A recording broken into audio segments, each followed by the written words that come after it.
So when you're making stuff like games or something, you need to have, or you need to track multiple entities as time goes by, or have those entities change. So that introduces a lot of problems, such as allocating things, the communication between things, keeping the time so everybody goes at the same pace, and as well as the allocation, making sure there's no memory leaking. So I tried and came up with an alternative to multitasking. Is not quite multitasking, because you are not changing the context, or you're not switching registers, or making a window of memory. It's just the same program, but it's jumping around as if you would call uh, a program normally.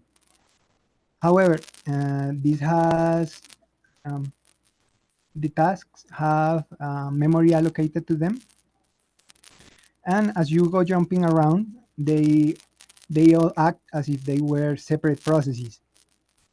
So you have 64 bytes or 16 words of user memory, and then this memory is split in the active word, which says if the task is active, 2 words for the timer, the previous time and the difference, the delta time, and as well as the address of what will you call when you enter this task. After that, you have 12 words of user storage, and this makes it really easy to make the spawning of other tasks. You can do precise waiting, although I'm using milliseconds, but the timer resolution is microseconds.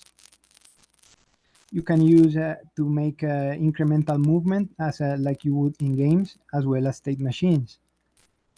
So now I want to show you a little implementation. This is a little bit larger than what I have, because I am commenting it all around. So we first start with the red word here, Tmax, which has 127 total tasks allocated. Then we start allocating the memory for those tasks, and you just multiply it by 64, that 127, and then you zero those tasks using this number fill routine I have here. Then to access the current task, you make a new word, call it ctask, and ctask at the first word that word has is a number. That means here in PC32 I can use it as a variable. So I can make ctask change itself, or another word can change this one here, incrementing the ctask number. Now, okay, you want a new task. So you get the maximum task, and you start a loop to see which task is free. So the task that doesn't have the the first word in the memory space doesn't have a 1, or it has a negative number. So if that task is 0, you drop the loop and you subtract the maximum task number, and you get an address of the task. So if the loop completes, that means there's no task available, and you say tasks full as a string, and you jump into the error routine, so that will stop compilation at that moment. Then now, how do we access the user storage? Right, so the user storage is, we have the ctask word that will give you the current task you are in. So if you are in whatever task you made, you can always call that word, and it will say, oh, you're this task. Okay, so I know which task I am, then the rest is just getting the memory. So I have the word here, tdata, which just shifts the number of the slot I want, and adds it to the current task, and td add, which you'll just read the data. Now the next most important part will be the timing. So we have PMS, which will give you the delta time of that task. So how long has this task been running? You can also change the delta time. So for example, the task executes something and you want the task to execute it again after a certain amount of time. You go ahead and you zero your delta time, and that's how you get timing loops.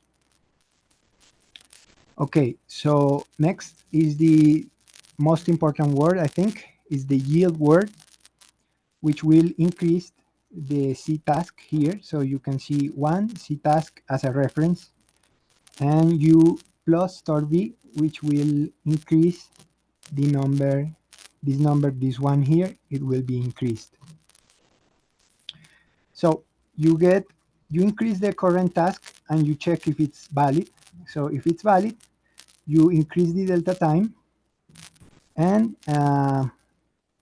you fetch the function and you jump to that function as if to call the task. If the task is not valid, then you just go ahead and jump to yield once more, and just keep repeating, keep iterating the tasks. Finally, after you're done with the task, you can call inside the word that calls inside the task itself, you can call tdone, and that will zero out the first user storage of the task, and that will simply skip it and mark it as a free task to fill with another one if you spawn one again.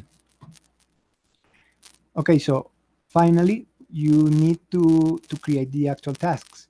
So first we have up here in task, you will call end task, so new task here, and it will fall through to the next word. We will just be task store, which you will be storing the task, the time, and you will also be storing four user variables, just to have something to kick off the task at hand. You can also do the plus task, and you can also do for task, which will oh sorry, here in task store, it will store the just initialize the task. Here in for task, it will actually store the user variables, the first or the second four user variables you want to use. And finally, here is twait, which is I think the most important part. Here you will get the timing, and if the timing is less, you will simply yield. If the timing is greater, you will drop the function call, so you don't start wasting timing. No, you don't start wasting um, return stack slots. So you will drop that call and you will just yield once again. So finally, you have the usage of the tasks. So tasks are coded as normal definitions with the word yield compiled as a jump. So you compile it as a in the golden color or yellow. If I don't know if you can distinguish the two colors.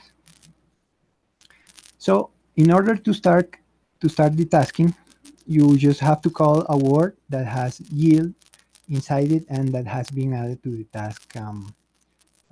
task pile or task stack. So now here we have a little example. It's called a horse race. And here, up here in this comment here, I have slot number 4 as X, slot number 5 as Y position, slot number 6 as character, although this time I'm printing a string. I forgot to change that. Slot number 7 will be the rate of advance of the horse. And slot number 8 will be the wait time. So down here, we have 3 horses, Honey, Bagel, and Lester the horse.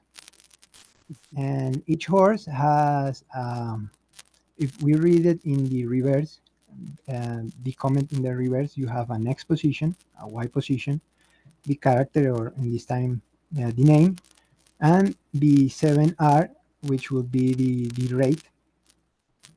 So I'm calling for task to include those four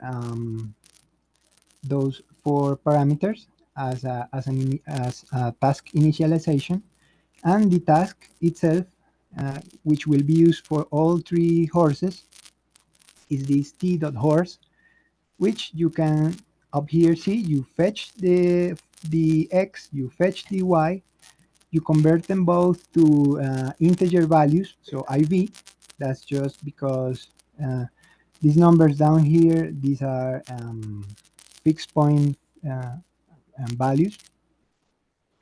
So in order to put them on the screen, you need to convert them back to integers. And you set the position of the raster on the screen. Then after you set the position of the raster, you print the string, and if you have to wait, you wait using the t wait here, as you can see. Then you increase the y position using a random number. Again, the random number is a fixed point. I ended with 123, so it's in the range of 0 to 1.0 positive.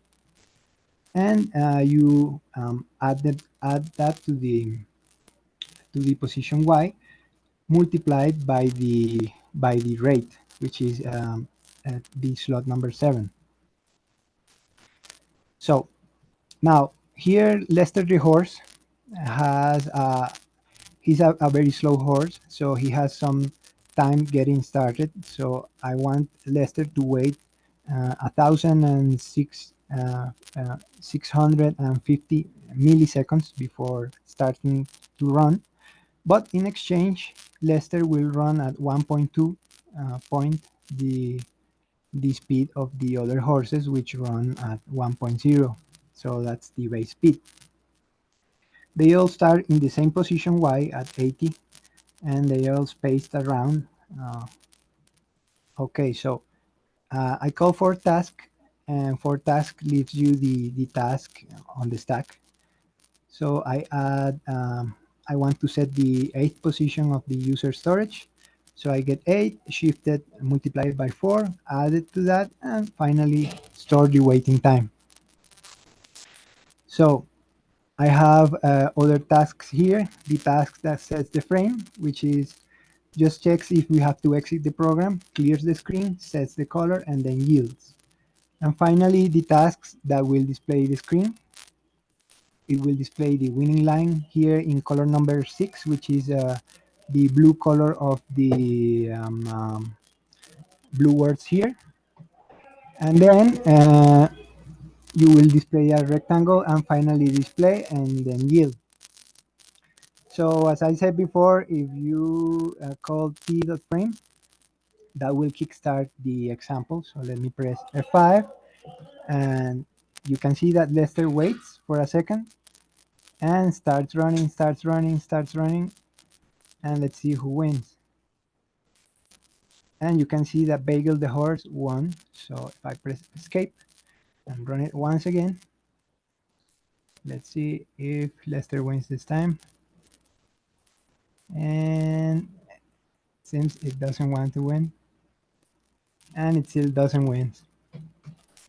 So that's it pretty much for my presentation. Lester didn't win, but he won a lot when I was writing this. So thank you for watching. My site is dscf.co.uk, and you can check my YouTube at New Tech Studio 9236. I make tutorials every now and then. I'm trying to document how to make things in PC32. So thank you very much. Thank you very much. Has anybody got any questions? Let me unshare. Stop share. Okay. Julian, I have a question. You can add a task when the program is running?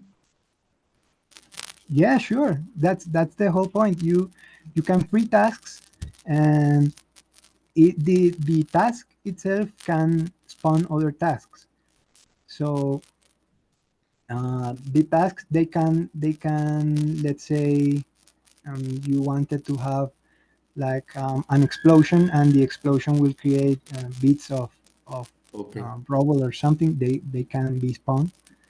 And if you want some interactivity, you can make the command line a task itself. So while the yield loop is running, you can add other tasks using the command line. Okay. You have a unique array of tasks, and Yes. you can put the task, and always the computer traverse this array and execute when need. Yes, that, and unless you fill the task space completely, this is pretty rock solid. And I think it's pretty easy to implement even in other ports. It should be really, really small, like 12 lines or something, like maybe 20. What happens when you have an error in a runtime with one task, and it's easy to see or to detect when The you task have a problem? Yeah, you can do it. I didn't really do much error management, but if you can, if the task itself can print stuff to the screen, Okay. so it's not like a an automatic debugging. You still have to do work, but it's You really easy. It's not that complicated. you log the task, and then you search the error with the login screen. And Yeah, I think, if the task had an error, it could write I couldn't find this to a memory that has the same offset as the task, and you could look that up. I just didn't implement too much error other than, oh, the tasks are full, you can do that. But because I don't really have much error, too many errors pop, so there's that. okay, thank you. Thank you. Anybody else got questions for Julian?